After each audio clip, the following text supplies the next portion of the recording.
Des barrages de police à l'entrée d'une ville. Des images qui rappellent celles du début de la crise sanitaire en Chine, il y a 4 mois.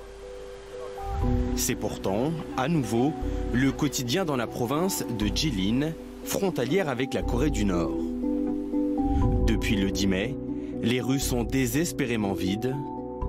Les 4,5 millions d'habitants de Jilin et Shulan sont en confinement partiel.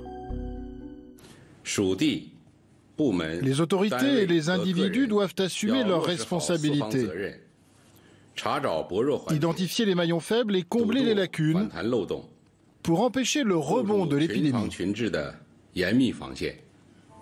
Au total, une quarantaine de cas locaux ont été détectés en quelques jours.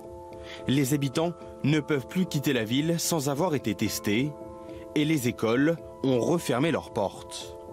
Partout en Chine, les autorités prennent les devants lorsqu'apparaît un nouveau foyer infectieux.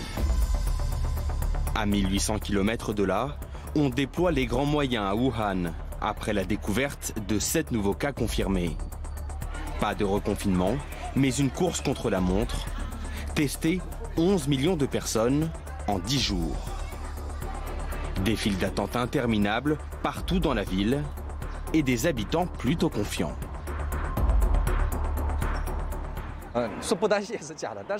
Je ne dirais pas que je ne suis pas inquiet, mais ça devrait aller si on fait tout pour nous protéger. Je pense que Wuhan est toujours une ville très sûre. Surtout après le dépistage massif, ça devrait être la ville la plus sûre de Chine. Avec les tests dans toute la ville, je crois que les gens seront moins inquiets et que la vie redeviendra normale. Après une explosion du nombre de cas en février, la contamination s'est très fortement réduite ces dernières semaines. Officiellement, 84 000 Chinois ont été infectés par la Covid-19 et plus de 4 600 personnes sont décédées.